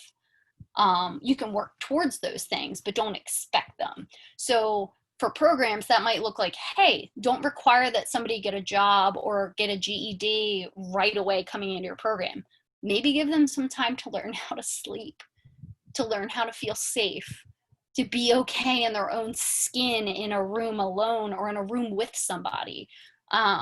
This has been a lot of violence, and we need to have a lot of peace and safety to combat that on a consistent basis. Because our brain develops around these experiences, so our corrective experiences with people are going to be key. For me, that's my relationship with my family and my fiance and my friends. They show me unconditional love. We don't have like an exchange relationship where like you do for me and then I do for you, and it's all, regimented. And yeah, there's authenticity in it. Because one thing survivors can do is read somebody, and especially trafficking survivors. They've had to survive by being able to find out if a sex buyer is a sociopath and is going to murder them, like the Kensington Strangler, or like the other serial killer in Kensington who was killing prostituted women and is still at large a couple years ago. So really having that all in our programming and in our understanding that like the brain's going to develop around that, and that's a strength that people have, but it's also something that like we as people in their lives need to be authentic. We need to be safe, and if we're not safe or authentic, like that's going to be perceived as something to mistrust. Survival mechanisms need to be honored. Like these people are so strong. They're so smart, and they lived through something that the majority of us probably can't even fathom thinking about. Like people literally tell me they can't come to trainings because they can't hear the information. So like these children have survived something that grown adults can't hear about. That's a strength, that's resilience, and that needs to be just celebrated with them and redirected into positive ways to help them achieve their goals. We're there to support that. We're there to remind them that this isn't a negative thing. We're there to remind them that like, no, like you already overcame more than many, and you can keep going. And I just think that that's something that's missed is defenses are sometimes shamed. Instead of talking about them through the lens of strength and skills. Few last things. Anger and grief are good, so we should find healthy therapeutic ways for people to embrace them. Self-group is a great thing for anybody to do. It helps you, it stands for safety, emotion, loss, and future. And it just kind of helps you process your life experiences and set goals. One thing that I like to do myself, and also like to do at the housing program that I work at, when a lady's like about to punch a wall because she's real pissed, she's like, can I break something? I'm like, yes. Let me go get a plate and a hammer and a bag, and we'll go break some plates in a plastic bag. So we just go whack a plate, a whole bunch, right? We get our anger out, and then we make a mosaic. And it's this creative healing that acknowledges and honors the anger and grief that should be there, because a lot has been taken. It's not just the freedom, it's not just the violence, it's proms, it's getting to be nervous about holding someone's hand for the first time. Like it's the innocence, it's the childhood, it's high school dances and graduation and college and jobs. Like there's a lot to grieve, and we got to sit in that, and we got to find good constructive ways to honor both. So I'm going to talk quickly about trafficking informed care, because I know we have to go. So trafficking informed care, therapeutic relationship, and case management mirrors pimp tactics, or the other way around. Pimp tactics mirror therapeutic relationships and case management. Traffickers approach their victim, they build rapport, they assess their needs, and they offer the dream. They offer the solution. We're doing the same thing in our practices, and that's not a bad thing. It's just when we do that, we have to acknowledge that this is a serious trigger and we might get a lot of pushback, and it's probably because of this. This is how it all started. The last time I trusted somebody who said they wanted to help me, it was the worst decision of my life. So let's remember that when we're working with them. One thing, as far as policies go, if your clients are signing policies, if your clients are signing off on things, you need to do what they say.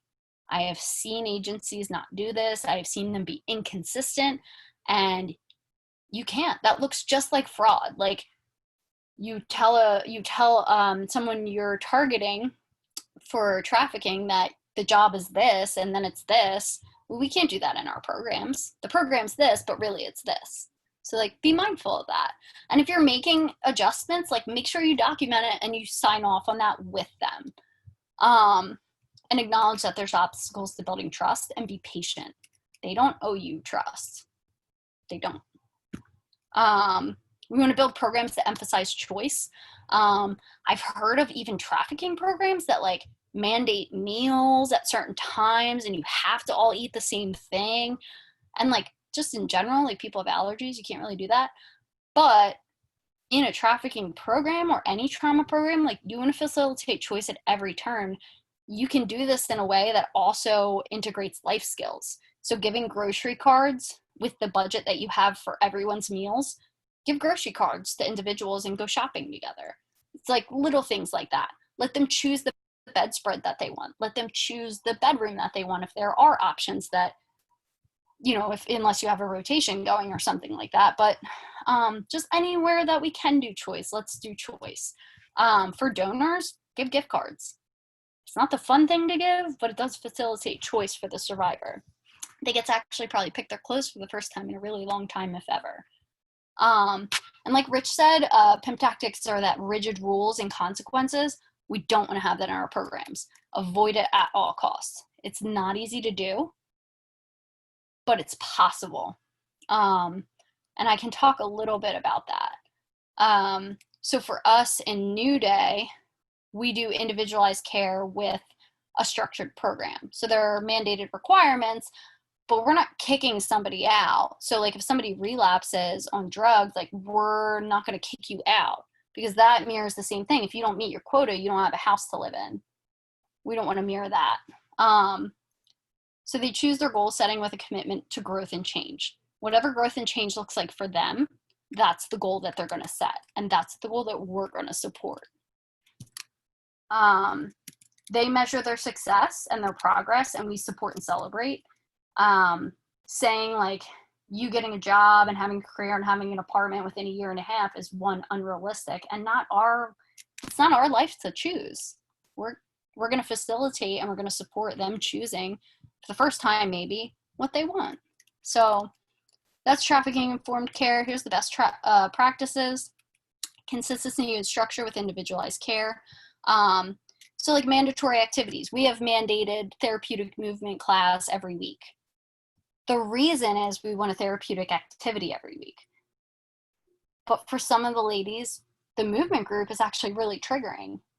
Being told what to do with their bodies is really triggering. It's not empowering. So we're going to let them choose the therapeutic activity that suits their healing process. Again, choice at every opportunity and empowerment. We're working towards self-efficacy. We want them to pursue their dreams, achieve their dreams, and maintain their dreams on their own once they leave our programs. And then strengths-based approach. What you can do, stop asking what's wrong with you, ask what happened. Be kind. Kindness is like one of the biggest things that we hear from survivors. They'll have an unkind or an apathetic experience with one service provider in the emergency department and never trust service providers again. because they believe we don't care, because we haven't showed them kindness. It's important. Training to help spot trafficking. Invite us to do a training. We can specialize it for exactly what you're looking for. And then implementing screening tools. If you email us, we can offer that to you. We work with Covenant House, and they have a screener or a questionnaire that they ask kids on the streets. Equip your kids to understand the grooming process, to understand that they're targeted, that they're going to try to gain their trust, fill a need, they're going to try and isolate them, and then sexualize the relationship and maintain control. Sorry, I have to click all through that again. So yeah, letting kids know what the cycle of abuse looks like. What does grooming look like? Kids are smart, and they're going to respond to it. If they know it's harmful, someone's actually given them counter information to maybe what they've experienced their whole life, it's going to be impactful. It's going to make a difference. All of us, parents, community members, service providers, students, whoever you are, like, we're all in this together. This is the complex layers involved, and these are the complex layers that need to be advocating, that need to be contributing in some way. To combat the sex buyers and the traffickers that are kind of dominating these kids' lives without any real argument from the rest of society. So again, if you suspect trafficking, offer something to eat or drink, attempt to separate them if it's safe to do so, use a professional translator, check your biases, be aware of your nonverbal communication, because even if you're like, yeah, I'm not going to say that, but if your face is saying it, guaranteed a survivor notice, guarantee it. And then give them the hotline number if it's safe to do so, and let them know their rights, because there's free counseling, there's free advocacy, and there might be free compensation for them from the trafficker and from the sex buyers who purchase them if it's prosecuted. If you guys want to take like a screenshot of this, these are just things to look into. The left-hand side is just like different models that you can use or implement into your programs. And then the right side is just some things that are at play with a lot of trafficking victims, and understanding these things will help you in assisting them, or even just, being with them through it. For those of you who want to get involved, I want you to find your own lane, and I am very happy to help you do that. I worked with a group called Braveheart when I first started, and the founder, one of the co-founders, she can't even hear the trafficking stories, but she dedicated herself to raising awareness, to doing fundraising, and to collaborating with local service providers to help victims for 10 years. So you don't have to be able to hear the stories. You don't have to have that specific kind of capacity to be able to help. These are some resources. I can send these out. This is local service providers who offer housing for trafficking victims. Covenant House is the only one that serves underage kids, so 21 and younger in PA are considered minors, especially if they're in the DHS system. And then these are other ones who are kind of like advocacy or support groups who are doing trafficking specific work. This is the hotline. If you guys can all add this to your phone, it's pretty easy to remember. It's 888-3737-888. These are local Delaware County resources. Greater Philadelphia trafficking hotline that actually goes right to New Day.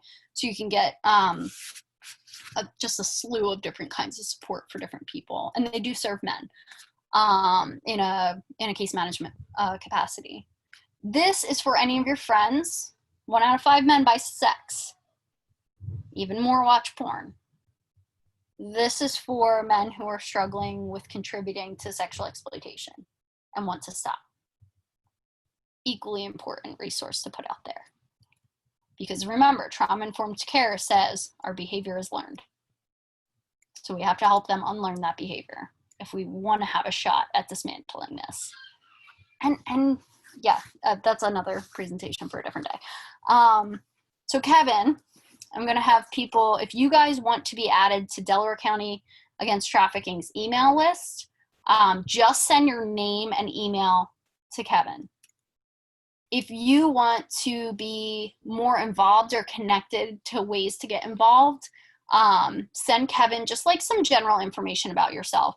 That could be like hobbies that you like, if you knit or if you sew or if you play baseball, like whatever your hobbies and interests are, whatever your profession is, and whatever your heart is in this. Like, do you want to work directly with survivors, or do you want to be kind of removed from it while helping?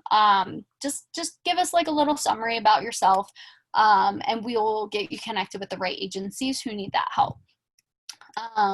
Again, this is my contact, or this is my information. This is Delaware County Against Trafficking. What we pretty much do at this point is awareness and education. So we offer free awareness or free education. We personalize them for whatever group has asked us to come speak. And we try to be a resource for folks. If you're having an issue like placing somebody, we can get you connected with some service providers in the area.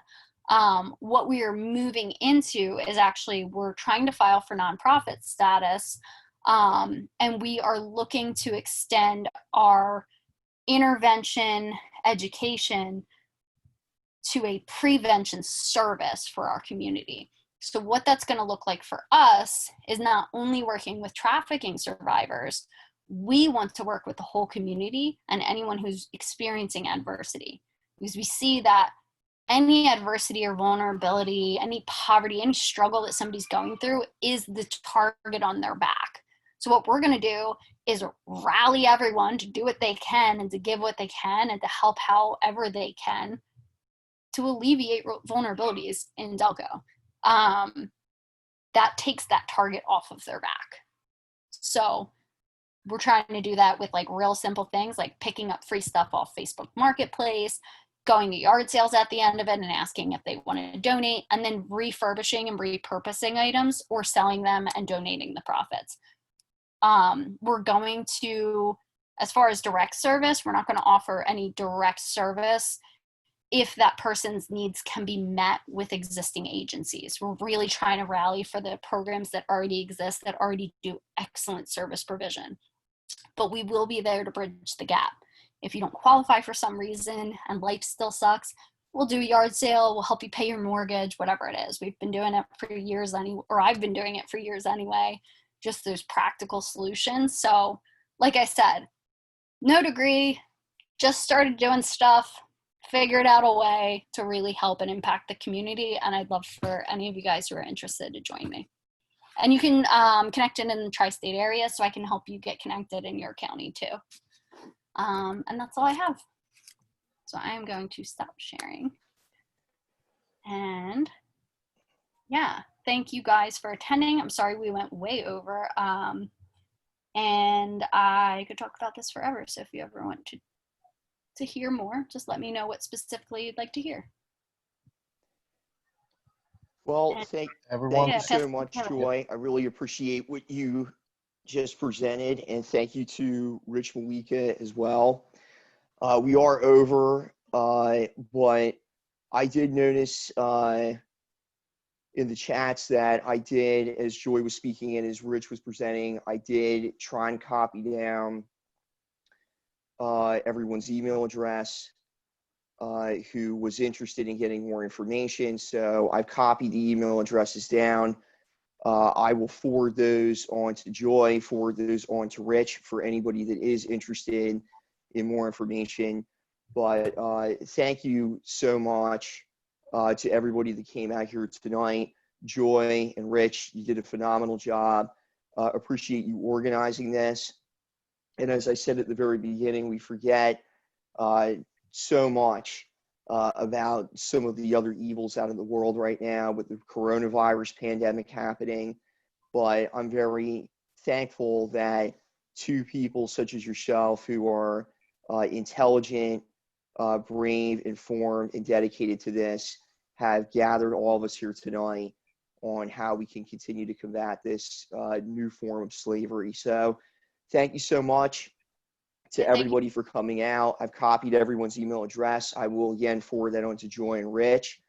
And let's continue the fight against human trafficking. Thank you guys. Thanks, everyone. Have a good night. Yeah, take care.